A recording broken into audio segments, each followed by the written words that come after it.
Hey guys, Rick here from MindYourExperience.com. I'm also a Thinkific expert.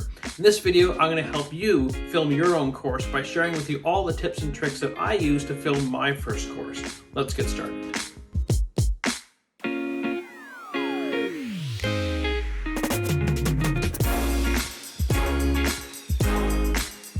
Alright, so number one, let's start with video. We want the quality to be good. So how do we do that? Do we need to hire someone? Do we need a high-end camera? And the answer to all that is no. I use an iPhone 7 Plus for my entire course that I put on Thinkific. The quality was incredible. Now, inside the actual phone itself, in the settings, when you go into the camera, there's a setting there where you can actually take the quality of your video quality up from 1080p all the way up to 4K. There's an actual setting in there. If you don't have that setting, or even if you do, but you want the quality even better, there's an incredible app called Filmic Pro. You can find it in both app stores. It's approximately $20 to $25, and it allows you to hone in on the quality. It is an incredible app, and it takes the quality of your phone and takes the quality of it even higher. So you can use your phone when it comes to video. Use your phone, use it on the settings that are already found in the actual phone. If you want the quality to be better, then you can get Filmic Pro. That'll handle just the video quality. All right, part two. Now, if you're like me, you don't eat one fry at a time. You want to take about 6 or 7 of them and put them in your mouth because you want to finish them as quick as you can. So when it comes to the course, we also say to ourselves, I want to do the entire thing in one go. It's not going to happen. There's no way it's going to happen. And what's going to happen is you're going to find yourself on a roll. You're going to get 2-3 minutes, maybe 4 minutes into a certain piece, and you're going to say something, it's going to ruin it, and then you're going to think, yeah, I got to go all the way back. And the reason that might happen is you didn't rehearse it, or you don't remember everything you were going to say. So here's a few things that you can do to help you with your content in each piece. So what I do is, even though I'm talking to you, what you don't know is just below the camera here, I have a list of 4 things that I want to talk about in this video. Because I'm back far enough, you can't necessarily see me looking up and looking back up again. Another really cool app you can use is called Teleprompter. You can find it in the Android store and Apple store as well. It's a free version of it that I used, and what I'm able to do is write out all my notes that I want to cover during my course parts, and I can copy and paste it into the actual app itself. I can set the speed as how fast I want it to go, and while it's scrolling all the way down, I'm looking at the screen. Now, one quick thing is with this app, if you're too close, you'll be able to see my eyes kind of reading something all the way through.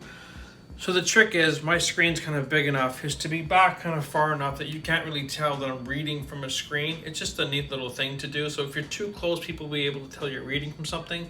You want to go back far enough where people can't really focus in on your eyes. So those are the 2 aspects, or 2 ways to do this. One is take the notes, put them right underneath the camera. You're back far enough so they can't really see that you're looking at that. 2, you can use Teleprompter. Which one did I like the most? I actually like taking my notes and putting them underneath the camera so I could go at the speed that I wanted to.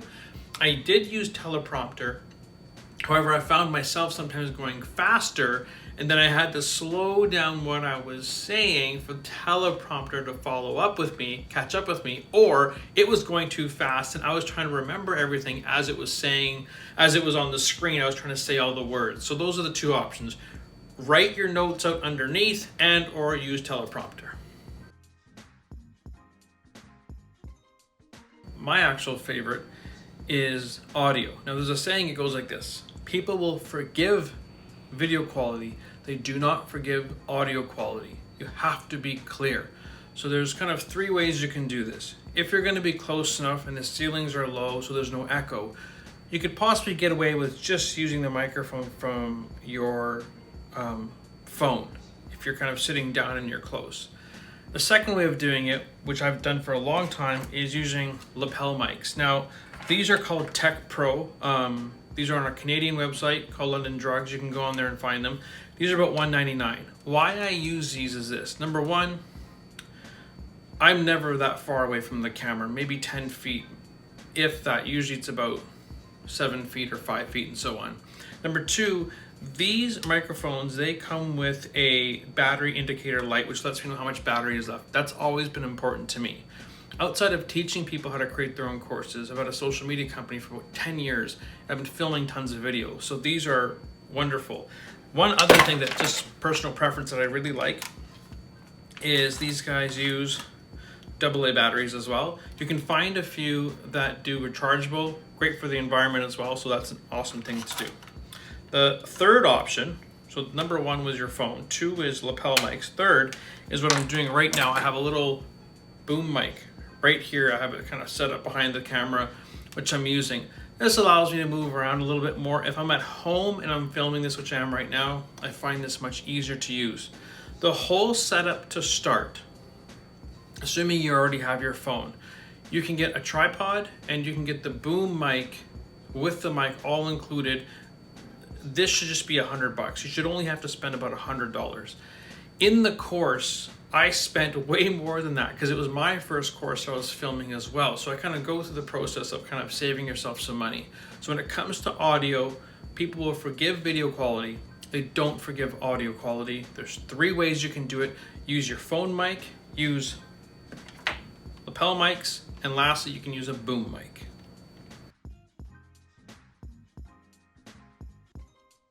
All right, number 3. So we have how to shoot the video. Audio is really important. Now the actual filming of what's on the other side of the camera, what are they going to see? We all want neat kind of scenes behind us, but what I always say is whatever you're going to do, make it just consistent and it shouldn't be too loud. Now I have this kind of background here because I like to use actual paper and drawing and so on. So you'll see in this clip here is, even though I have a nice background with the brick, I use a piece of paper on the actual, on the brick. I just kind of taped it up there. The reason I do that is this, and this kind of goes into how to make your content engaging. People learn, well, through, instead of using all 5 senses, when it comes to the actual camera, the most they can use is sight and sound. And generally when we're talking about certain concepts and so on, but what's really good is what if you could talk and draw out the concept as well. So you could talk about what you're going to talk about, you can show me what you're talking about, and if you can somehow, some way you can use an analogy and or a metaphor or some sort of drawing to show me what you're talking about, that engages the person much deeper. We throw this word around a lot, engaging and immersive, that's great, but make the content clear first and foremost from beginning to end. And how you can judge this is take that piece of content that you've just filmed and send it off to someone and ask them a couple questions. You know, what did you get out of this? Did you learn how to do this and that? If it comes back that we got that, then that part's great. Then you go on to the next one. So in order to keep it engaging when you're filming, your background, make sure it's not too noisy. If this is like a simple background, I kind of put this up. If you're gonna film somewhere, it's the same background. Use paper as well to explain to me and show me while you're telling me what it is that you want me to understand from this bit. So I hope you enjoyed the video, and I hope the tips in the video help you film your own course. Don't forget to like and subscribe to this channel and come back for more great videos on helping you create a successful online business.